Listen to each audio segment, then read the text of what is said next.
이 교회 공동체를 통해서 이러한 정말 서로 간에 교제하고 사랑하고 돕고 하는 것이 이런 것이다.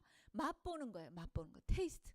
그러나 그걸로 끝나는 게 아니에요. 그것이 완성된 폼이 아니에요. 이것이 계속해서 확장되어져야 되는 거예요. 아직 우리의 임무는 이게 이제 만족한다로 끝나서는 안 되는 거예요. 주님이 오시는 그날까지는 이것이 온 땅 정말 이스라엘과 열방 끝까지 이것이 전해져야 되기 때문에 그렇죠? 그래서 만족할 수가 없는 거예요. 그래서 주님은 그 아름다운 공동체를 그냥 보존하시지 않고 오히려 박해를 허락하심으로 흩어지게 만드셨다는 거예요. 왜 흩어지게 하셨나? 8장 4절을 한번 읽어보겠습니다. 8장 4절 시작. 그 흩어진 사람들이 두루 다니며 복음의 말씀을 전할세. 결국은요, 아름다운 교회 공동체 그것을 보존하는 것이 하나님의 지금의 목적이 아니라 흩어지더라도 결국 뭐예요? 복음을 전해야 된다는 것입니다. 아멘. 물론 우리가 정말 이 안에서 아름다운 공동체로 와서도 또 전도를 열심히 하고 이러면 그게 100점이죠. 그런데 이상하게도 우리의 연약함 같아요. 뭔가 교회가 좋고 교회에서 서로 만나서 해피하고 이러면 여기에 안주하게 되는 게 우리의 본성인 것 같아요. 그런데 하나님은 그렇게 여기가 좋사오니 하고 하는 것을 기뻐하시지 않으신다는 거예요. 그리고 계속해서 정말 전해야 될 우리의 사명을 감당하기를 주님 원하신다는 것입니다. 사실 이것이 우리 주님께서 이 땅에 계실 때에 하셨던 일이에요. 누가복음 19장 47절 한번 읽어볼까요? 누가복음 19장 47절 시작. 예수께서 날마다 성전에서 가르치시니 대제사장과 서기관들과 백성의 지도자들이 그를 죽이려고 꾀했다. 여러분, 예수님은 날마다 성전에서 가르치셨다. 하나님의 나라에 대해서 가르치시고 또 당신이 누구신 것도 가르치시겠죠. 하나님의 율법을 가르치시고 계속해서 하나님 가르치셨어요. 이 땅에 오셔서 가르치셨어요. 그리고 저와 여러분이 또 잘 알다시피 우리 복음서를 읽다 보면 예수님은 정말 그 한 잃어버린 영혼을 위해서 정말 잠도 주무시지 못하시고 식사도 거르시면서 그 한 영혼을 찾아 헤매신 분이시죠. 다 아시죠? 그리고 또 그 제자들에게 훈련시키시죠. 다 쌍으로 이렇게 두 명 보내셔서 전도하게 하셨다. 결국 전도하시고 가르치시고 이것이 주님께서 이 땅에 오셔서 우리에게 하신 일이에요. 본을 보이신 일입니다. 그리고 또 계실 때뿐만이 아니라 이제 정말 부활하시고 또 승천하시기 전에 우리에게 유언으로 우리에게 남겨주신 그 말씀이 있어요. 마태복음 28장 19절에서 20절 우리가 전도 대명령이라고 하는 Great Commandment라고 하는 그 말씀인데 우리 한번 읽어보겠습니다. 시작. 그러므로 너희는 가서 모든 족속으로 제자를 삼아 아버지와 아들과 성령의 이름으로 세례를 주고 내가 너희에게 분부한 모든 것을 가르쳐 지키게 하라. 볼지어다 내가 세상 끝날까지 너희와 항상 함께 있으리라 하시니라. 자, 우리에게 주신 그 유언은 뭐죠? 대명령은 무엇이죠? 바로 모든 족속으로 제자를 삼고, 즉 복음을 전해야 되죠. 복음을 전하고 그들을 제자로 삼아서 세례를 주고 또 내가 너희에게 가르쳐준 이 모든 하나님의 말씀, 분부한 모든 것을 가르치고 지키게 하라. 아멘. 제자 삼으라는 것입니다. 또 사도행전 1장 8절에도 바로 승천하시기 직전 우리에게 주신 말씀인데 다시 한번 읽어보겠습니다. 1장 8절 시작. 오직 성령이 너에게 임하시면 너희가 권능을 받고 예루살렘과 온 유대와 사마리아와 땅 끝까지 이르러 내 증인이 되리라 하시니라. 아멘. 우리가 너무나 잘 알고 늘 암송하는 말씀이잖아요. 그런데 이것이 바로 주님의 또 유언이에요. 바로 온 유대와 사마리아 땅 끝까지 이르러 내 증인 되라. 바로 예수를 가르치라. 예수를 전파하라. 선포하라. 그것입니다. 여러분, 우리 교회도 다른 많은 사역들이 있지만 사실은 이것이 가장 중요한 우리 교회의 사역이 되어야 될 줄 믿습니다. 아멘.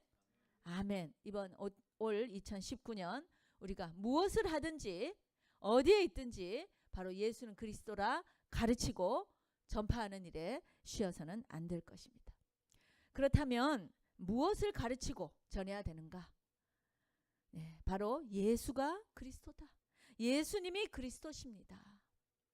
여러분, 그리스도가 뭐죠? 그리스도? 우리가 성경 공부 새가족반에서 하잖아요. 그렇죠? 교회를 오래 다녀도 예수 그리스도 말은 많이 했는데 그리스도가 뭔지도 모르는 분들도 있어요. 물론 뭐 몰라도 믿음이 있을 수 있죠. 그러나 우리 알면서 믿기 바랍니다. 그리스도는 히브리 말로는 메시아예요. 그죠? 그리스도, 크라이스트, 메시아 같은 말이에요. 메시아가 뭐냐? 바로 왕이시고 또 대제사장이시고 선지자시다 하는 말이에요. 기름 부음 받은 자라는 뜻이기 때문에 옛날에 이스라엘에서 기름을 붓는 이렇게 양각 각 양의 뿔 거기다가 기름을 채워서 이렇게 취임할 때 이렇게 기름을 붓죠. 그죠? 근데 그 기름을 붓는 세 가지 직종이 있는데 그게 바로 왕일 때 또 대제사장 그리고 선지자에게 기름을 부어요. 그런데 바로 이 메시아는 이 세 가지 이 기능을 다 하시는 분이시죠. 왕이시고 또 제사장이시고 선지자이신 분. 그 분이 바로 메시아예요. 메시아. 그래서 이 바로 예수님이라는 그 한 분이 바로 이분이 그 메시아예요. 그 왕이세요. 그 제사장이세요. 그 선지자세요라고 선포한다는 것입니다. 그것이 바로 예수가 그리스도입니다 하는 말하고 같은 말이에요. 실제로 여러분 이 지금 사도행전에 나오는 이 시대는 대부분 일단 유대인들에게 복음을 전했지요. 그렇죠? 처음이니까 이제 제자들도 유대인들이고 그러니까 이 유대인들이 또 유대인들에게 복음을 전했어요. 근데 이 유대인들은 기본적으로 메시아 대망 사상, 즉 메시아를 기다려온 사람들이에요. 메시아가 어떤 자인가 알고 그 메시아는 또 구약에 그렇게 많은 예언들이 되어 있잖아요. 메시아가 오면 이럴 것이다. 메시아가 오면 저럴 것이다. 이런 걸 다 알고 그래서 자기 나라를 빼앗겨서 수백 년 동안을 그 이제 여러 나라들 그 제국들에게 이제 통치를 받고 로마의 통치를 받고 이렇게 하면서 정말 누가 우리의 이 구원자가 될 것인가? 누가 우리에게 메시아로 와서 정말 우리를 이 모든 정말 고통에서 우리를 구원할 것인가? 그래서 이 메시아를 너무너무 기다려온 거예요. 실제로 이 메시아는 그들이 기다리던 메시아는 물론 영적으로도 뭐 메시아겠지만 육적인 실제 왕으로 오셔서 또 실제로 대제사장으로 또 선지자로 오셔서 자기들을 그 모든 고통에서 구원할 그런 어떤 메시아를 계속해서 기다려온 거예요. 여러분 우리 예수님께서 아기 때 이렇게 성전에 처음 갔을 때 거기에 시므온이라는 사람 또 안나라는 사람 이런 사람들을 만나잖아요. 그랬을 때 그들이 이 아기 예수를 보고 이 사람이 바로 우리가 기다려오던 그 메시아라고 알아보잖아요. 즉 그 말은 메시아를 기다려왔다는 거예요. 그렇기 때문에 이런 사람들한테는 솔직히 이렇게 이분이 그냥 메시아예요. 이분이 바로 그분이에요. 라고 전하면 된다는 거예요. 이해가 되시죠? 계속 기다려왔으니까. 그리고 메시아가 어떤 분인지 다 아니까. 그런데 예수님이 왜 오셨는데 못 알아봤냐. 처음에는 기적도 행하시고 또 뭐 병든 자를 고치고 이렇게 눈먼 자를 뜨게 하고 앉은 뱅이 일으키시고 이게 다 메시아가 오면 하실 일이라고 예언되어 있고 실제 예수님이 그걸 하셨거든요. 그리고 다 하셨어요. 그래서 이분이 메시아인가? 라고 다 따라다녔어요. 근데 결정적으로 이분이 나무에 달려 돌아가셔 버린 거예요. 나무에 달려 돌아가셨다. 우리 전무기도회 때 신명기 말씀을 쭉 읽었는데 신명기에 21장 거기 보면은 23절에 나무에 달린 자마다 저주를 받았음이라 라고 되어 있거든요. 나무에 달려서 죽으면 저주받은 거예요. 저주받은 거. 그러니까 이 사람들이 예수라는 자가 이 메시아 같았는데 보니까 나무에 달려서 십자가라는 말은 이 히브리 말로 나무하고 같은 단어예요.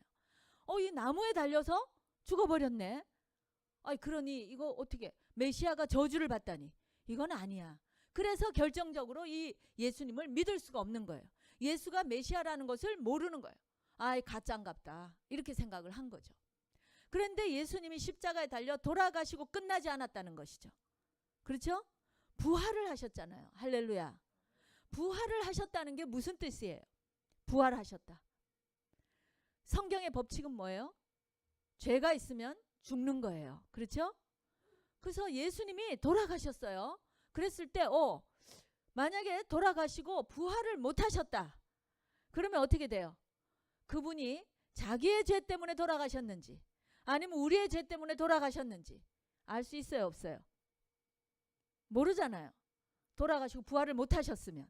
그러면 우리의 죄도 아직도 여전히 나 죄사함을 못 받나? 그렇잖아요. 우리의 죄사함을 어떻게 우리가 확신할 수 있어요? 그분이 정말 우리의 메시아 맞나? 우리를 정말 구원할 수 있나? 모르는 거예요. 그런데 그분이 부활을 하셨잖아요. 하나님의 법칙은 정확하시기 때문에 죄인은 죽고 그러나 의인은 죽을 수가 없는 거예요. 예수님은 죄가 없으신 유일한 한 인간이시죠. 그러니까 그분은 죽으셔도 죽으실 수가 없기 때문에 부활을 하시는 거예요. 그분이 죽으신 이유는 왜 죽으셨어요? 그분의 죄 때문이 아니라 바로 우리의 죄 때문에. 할렐루야. 그것을 사도 바울이 갈라디아서에서 깨달은 거예요. 그래서 갈라디아서에 뭐라고 그랬죠? 나무에 달린 자는 다 저주 때문에 죽는 거다. 맞다. 그런데 그 예수가 십자가에 달려 죽은 것은 그분의 죄 때문이 아니라 바로 우리의 죄 때문에 저주를 받은 것이다. 할렐루야. 그렇기 때문에 그분은 죽어서 그냥 있을 수가 없는 거예요. 하나님이 다시 그분을 살리신 거예요. 할렐루야. 그래서 그분의 부활을 우리가 볼 때에 그분은 정말 죄가 없으신 분이셨구나. 바로 하나님의 아들이셨구나. 그리고 그분의 죽으심으로 인하여 우리의 죄가 대신 속한, 그래서 그분은 우리의 어린 양이 되시는구나. 할렐루야. 이거를 이제는 깨닫게 되는 거예요. 그리고 내가 바로 그분의 죽음 때문에 이제 내 죄가 사함을 받았구나. 나는 이제 하나님 앞에 나아갈 수 있구나. 이 모든 것들이 이제는 깨달아지는 거예요. 그래서 이 모든 것이 확증되는 거예요. 부활로 인해서. 예수님의 죽으심과 부활로 인해서 지금 우리의 모든 믿는 것들이 확증이 된다는 것입니다. 아멘. 그래서 그들이 유대인들에게 이 예수님을 전할 때요, 뭐라고 전하냐 하면 예수가 바로 이 지금 3년 동안 여기 우리 함께 살았던 그 예수님이 바로 그 하나님의 아들이고 우리가 오랜 기간 기다려왔던 바로 그 메시아야 라고 말하면 다 알아듣는 거예요. 다 알아듣는 거. 그래서 성경에 보면 이 사도행전에서 제자들이 전도할 때는 예수의 부활을 가르쳤다 그랬죠. 예수님의 죽으심과 부활에 대해서 가르치시고 그분이 메시아야 이러면 다 알아듣는 거예요. 그런데 우리도 지금 유대인은 지금도 마찬가지. 그 유대인들에게 우리가 만약에 복음을 전한다면 예수가 메시아야, 예슈아 하마시아, Jesus is the Lord, the Messiah예요. 그죠? 그 예슈아 하마시아를 인정하게 하면 되는 거예요. 사실은 유대인들 전도하는 거는 이렇게 스트래티지컬리는 좀 쉬워요. 전략은 쉬워요. 그러니까 예수님이 바로 그분이야. 예수님이 메시아야. 이렇게 가르치면 돼요. 그런데 이방인들은 좀 달라요. 이방인들은. 왜냐하면 이방인들은 메시아가 뭔지를 모르죠. 그렇죠? 메시아란 존재가 뭔지도 모르고 우리가 누군지도 모르고 뭐 아무것도 모르는 거예요. 한마디로. 그래서 이 이방인들에게 전할 때는 그냥 예수가 그리스도야, 예수가 메시아야만 해가지고는 그리스도가 뭐야? 이렇게 나오면 할 말이 없지. 우리가 그걸로 끝나서는 안 되는 거예요. 우리가 물론 지금도 당연히 우리가 이방인 모두에게 복음을 전할 때는 그들이 예수님이 정말 메시아구나를 고백해야 영접하는 거죠. 그죠? 그러나 그 전에 전초 단계가 좀 필요한 거예요. 좀 기초 학습이 필요한 거예요. 그래서 그것을 또 설명해주고 가르쳐야 돼요. 좀 더 복잡해요. 그래서 저는 사도 바울 같은 사람을 하나님께서 이방인의 사도로 세우셨다 그랬는데 아마 세우지 않았나. 이 사도 바울은 탁 가보니까 이방인들은 메시아 얘기하면 메시아가 뭐야? 이러고 있으니까 이들에게는 이렇게 전하면 안 되겠다. 그래서 말하자면 논증도 있고 또 뭐 논리, 변증 이런 것들을 잘 이렇게 하고 있어요. 이 사도 바울의 그런 것들 우리가 성경을 통해서 이제 신약 성경을 통해서 우리가 다 배우잖아요. 그래서 우리는 그 방법대로 이제 사실은 복음을 전해야 돼요. 가장 중요한 두 가지를 전해야 됩니다. 첫째는 바로 예수님이 구원주다, Savior. 이 메시아라고 하는 의미 안에는 우리를 구원하시는, 그렇죠? 그러면 뭐로부터 구원하는가? 대부분의 우리 이 복음을 전해보세요. 여기 이방인들은 복음, 굿뉴스인데 복음을 이렇게 바로 전하면 그것인지를 몰라요. 그리고 그걸 필요성을 못 느껴요. 왜? I'm okay. 자기는 그냥 okay예요. 나는 이렇게 태어나서 이렇게 살다가 이렇게 죽는 거 당연한 줄로 알아요. 왜? 성경을 모르기 때문에. 기본 지식이 없기 때문에. 근데 성경은 말씀하시죠.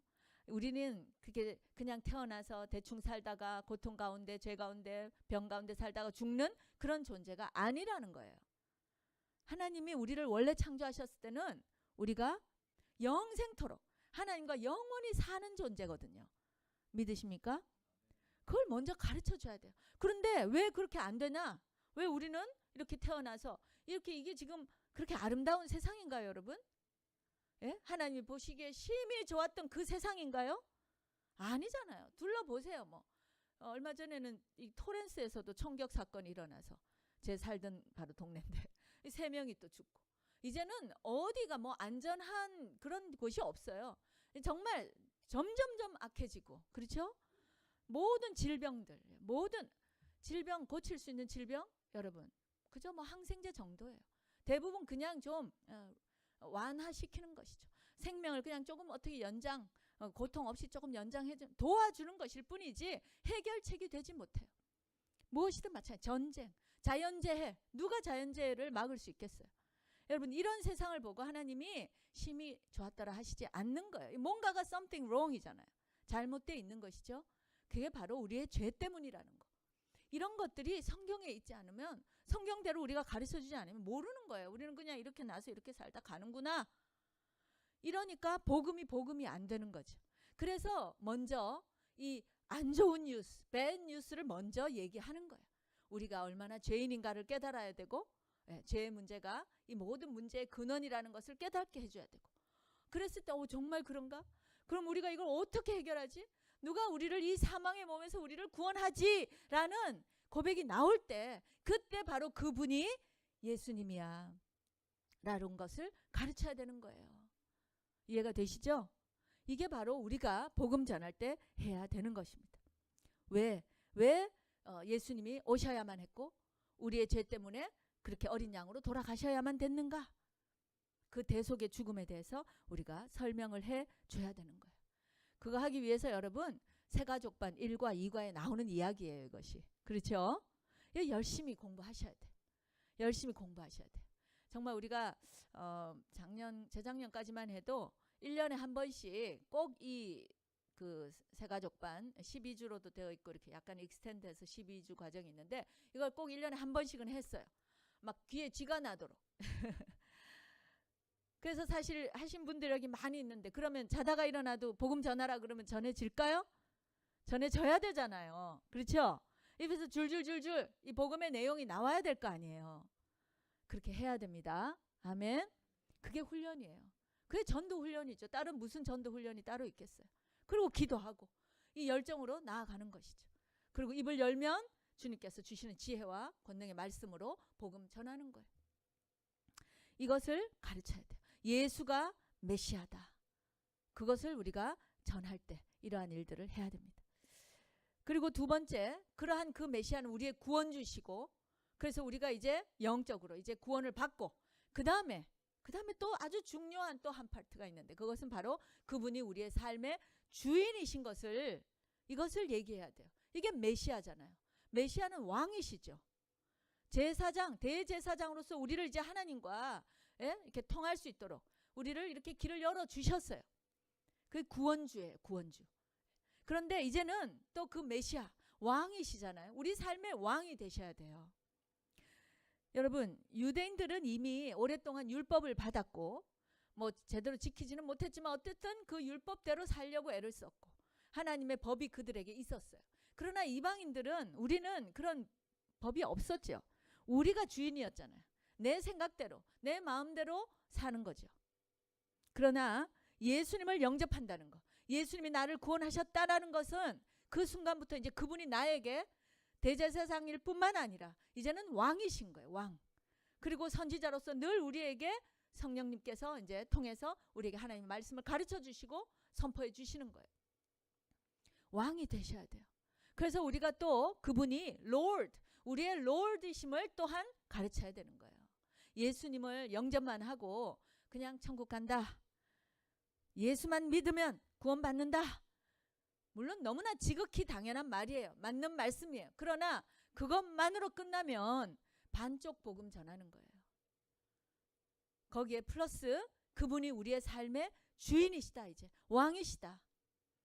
우리는 그분이 길이요 진리요 생명이기 때문에 그분을 따라서, 그분이 열어주시는 길로 가고, 그분이 열어주시는 방향, 그리고 진리를 가르쳐 주신 대로 우리가 진리를 순종하고 이렇게 가야 된다는 것입니다.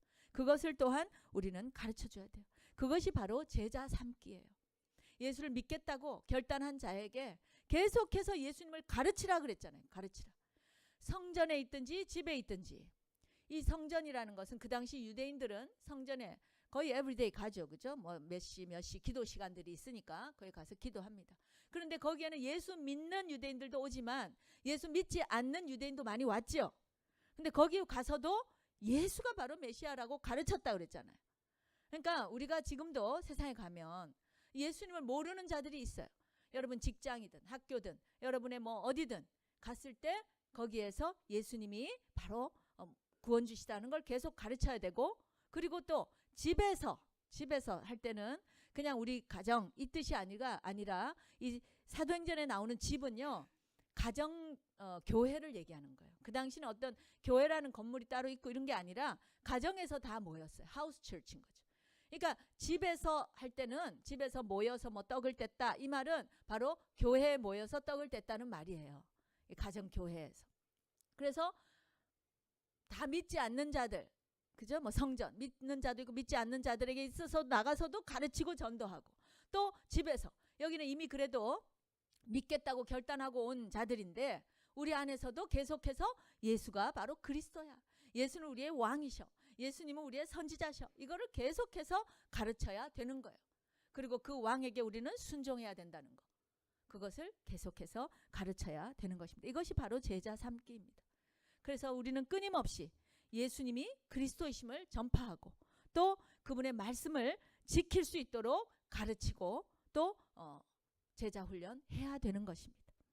그렇게 할 때에 바로 아까 마태복음 우리가 읽은 그 말씀, 그러므로 너희는 가서 모든 족속으로 제자를 삼아 아버지와 아들과 성령의 이름으로 세례를 주고 내가 너희에게 분부한 모든 것을 가르쳐 지키게 하라. 이 말씀이 완성되는 것이죠. 여러분, 결론을 맺겠습니다. 올 한 해는 우리 이 초대 교회의 모습을 닮아야 됩니다. 아멘. 초대 교회는 가르치고 전도한 교회입니다. 믿으십니까? 하나님께서 일부러라도 흩으셔서라도 전도하게 하신 교회입니다. 교회가 많이 모이고 크고 수적으로 부흥하고 잘 뭐 돈이 많아지고, 성경 어디에도 그런 교회는 없는 것 같아요. 정말 성경적인 교회는 흩어지고 또 배우고, 모이면 배우고 또 흩어지면 전도하고, 아멘, 그런 교회인 것 같아요. 여기가 조사오니 하나님께서 기뻐하시지 않습니다. 기뻐하시지 않아요. 우리 안에서는 계속해서 예수님이 우리의 Lord, 주인이심을 강조하고, 주인에 대해서는 우리는 어떻게 살아야 되는지 계속해서 순종의 삶을 가르치고 배우고 서로를 권면하고, 또 나가서는 그분이 바로 메시아다, 세이비어다, 구원주다, 그것을 계속해서 우리는 선포하고 가르쳐야 될 줄로 믿습니다. 하나님의 명령입니다. 그리고 하나님이 기뻐하시는 일입니다. 그러면 단순히 하나님만 기뻐하시고 끝날까요? 아니에요. 우리에게도 너무나 큰 기쁨이 있습니다. 전도할 때 주는 기쁨이 가장 큰 기쁨이에요. 이제 새해가 되어서 제가 잠깐 이제 간증하고 마칠 텐데, 우리 한 형제가 우리 교회 지금 떠난 지가 제가 연도를 잘못 한 5년 정도 된 것 같아요. 한 4, 5년. 예. 이 한 형제가 이제 UCLA에서 공부했는데 그 전에 우리 교회 오기 전에도 뭐 교회를 왔다 갔다는 했대요. 예. 근데 이제 와서 새가족반 공부를 하는데 우리가 다 죄인이다, 너도 죄인 나도 죄인 막 이런 얘기 하니까 막 기분 나빠하는 거예요. 그 형제는 사실 굉장한 모범생이거든요. 여기 모범생이라고 적힌 형제야. 그런데 막 우리가 다 죄인이다 하니까 기분 나쁜 거예요. 그러면서 저보고 아니 왜 교회만 오면 이렇게 죄인이라고 하냐고. 그래서 미안하다. 그렇지만 뭐 그게 사실인데 어떡하냐. 그런데 죄인이다라고만 끝나지 않는다. 그 다음에 지금은 밴 뉴스입니다. 다음 주에 한 번만 더 와라. 내가 복음을 얘기해 줄게. 굿뉴스를 얘기해 줄게. 근데 이 형제가 그래도 삐지지 않고요. 그 다음 주에 또 왔어요. 그래서 그 다음 주에 굿뉴스를 들은 거예요. 그랬을 때 이 형제가요. 정말 그런가? 정말 그 예수가 그런 메시아인가? 그렇게 고민하면서 그러면 오케이 목사님 지금 제가 믿어지진 않지만 제가 한번 믿기로 결단하겠습니다. 여러분 믿음은 결단인 거 아시죠? 결단해야 돼요. 내가 한번 믿어보리라 결단해야 됩니다. 그래서 이 형제가 결단했어요. 그런데 놀랍게도 하나님께서 그 이후로 이 형제를 얼마나 축복하시고 정말 역사하셔요. 이 형제가 또 이제 박사과정 공부하면서 많은 어려움이 있었죠. 또 뭐 이렇게 우울증으로 막 힘들고 우울증이었나 하여튼 공황장애 막 이런 걸로 힘들었어요. 그런데 참 감사하게도 이 형제가 끝까지 믿음으로 붙들고 이 성전에 나와서요 막 정말 그렇게 부르짖으며 울부짖으며 기도하는 거 저를 처음 봤어요. 지금도 그 소리가 저는 귀에 쟁쟁해요. 그렇게 할 때 정말 또 우리 전체가 다 축복하면서 기도하고 그 고쳐달라고 기도하고 그런데 하나님께서 그걸 다 고쳐주셨고요. 또 예수 믿는다고 늘 형통한 일만 있겠어요? 근데 이 형제가 또 갑자기 박사과정 하는데 교수가 펀드가 이제 끊어져가지고 계속 못하게 된 거예요. 그렇게 열심히 공부하고 잘하는데. 그래서 할 수 없이 이제 다른 학교로 트랜스퍼를 했어야 됐어요. 그래서 저희 교회를 떠났어야 됐어요. 그래서 그런데 보통 그런 일을 겪으면 굉장히 힘들잖아요. 근데 이 형제가 그때도요 정말 이 흔들림이 없이 새벽에 그 UCLA 근처 사는데 새벽 기도를 에브리데이 와서 그리고 시간만 나면 하나님 찬양했어요.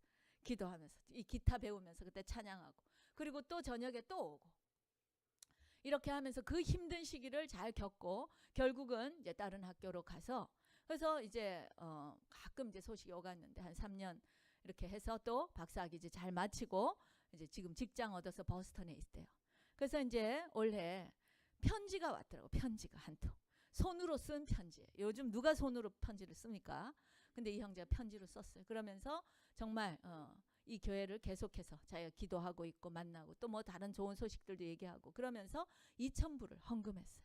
자기가 처음에 우리 교회 다닐 때는 학생이고 돈도 없고 그래서 그때 어떤 분이 또 이렇게 스폰서해서 이스라엘에 그 컨퍼런스 갔었거든요.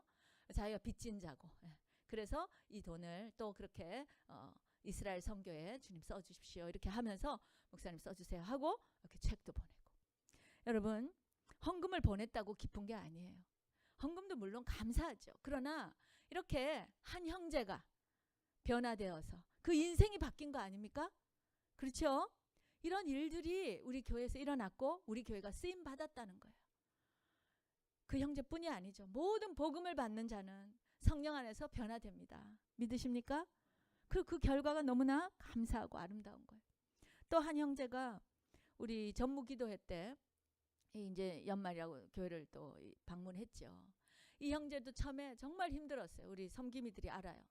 막 의심이 많고 또 불신하고 뭐 시험 들고 또 상처도 많고 힘들었어요. 그래서 막 교회에서 어떨 때는 막 뛰쳐나가기도 하고 막 그랬어요. 그럼에도 불구하고 또 그래도 또 이렇게 케어해주고 우리 섬기미들이 정말 이렇게 기도하고 애써주고 그렇게 해서 이 형제가 조금씩 이제 복음을 듣고 이렇게 변화된 거예요. 근데 이 형제도 이제 또 박사과정 공부를 하기 위해서 다른 주로 이제 가게 되었어요. 그렇게 가서 이제 우리는 또 그냥 잘 지내려니 그러고 있었는데 거기서도 이제 계속해서 또 이렇게 교회도 다니고 또 인터넷 설교 우리 교회 것도 찾아서 저 듣고 그리고 또 정말 그렇게 사모하면서 기회만 되면 또 우리 교회에 와서 방문하고 근데 이번 새해에도 또 온 거예요. 그렇게 와서 전무기도회에 또 참석했어요. 첫날 하루 또 다 비워가지고 우리 교회가 들어오기 굉장히 힘들잖아요. 문 앞에서 30분을 기다린 거예요. 그럼 보통은 시험 들어서 갈 텐데 그렇지 않고 30분 기다리다가 들어왔는데도 너무 감사하다고 이런 시간을 이렇게 허락해 주셔서 너무 감사하다고 자기가 이 교회에서 복음을 듣고 배우고 했던 것, 그게 자기 인생에 너무 중요한 기초가 됐다고. 그러면서 저희랑 하루 이렇게 쭉 성경 읽고 기도하고 시간을 보내고 이제 저녁에 가면서 목사님, 제가 목사님 위해서 기도해 드릴게요. 기도해 주세요가 아니라 자기가 기도해 주겠다고. 얼마나 감사해요. 그러면서 저보고 이렇게 기도하면서 하나님께서 우리 교회를 계속해서 더 사용하셔서 자기 같은 자들이 계속해서 많아지고 정말 이곳에 있는 이런 정말 아직도 복음을 모르는 자들에게 강력하게 복음을 전하는 그런 교회 되게 해달라고. 그러면서 우리 교회를 막 축복하고, 그렇게 목사님도 그렇게 쓰임 받기를 원합니다. 이렇게 축복하면서 기도해 주는 거예요. 여러분, 하나님이 지지하시죠? 그렇죠? 연초에 이렇게 사인을 주시잖아요. 우리가 아무리 이것이 중요하고 그래도 우리의 힘만으로는 힘들어요. 그런데 하나님께서 그렇게 해라. 너희들이 그렇게 하는 걸 내가 너무 기뻐한다. 이렇게 하면서 여러 루트를 통해서 이렇게 지지해 주시고 인도해 주십니다. 여러분, 우리 교회가 원래 이제 시작으로 해서 앞으로 계속 복음을 전파하고 믿는 자들을 가르쳐서 예수님의 삶을 따라가는 그런 제자들로 양성하는 교회가 되어야 될 줄로 믿습니다.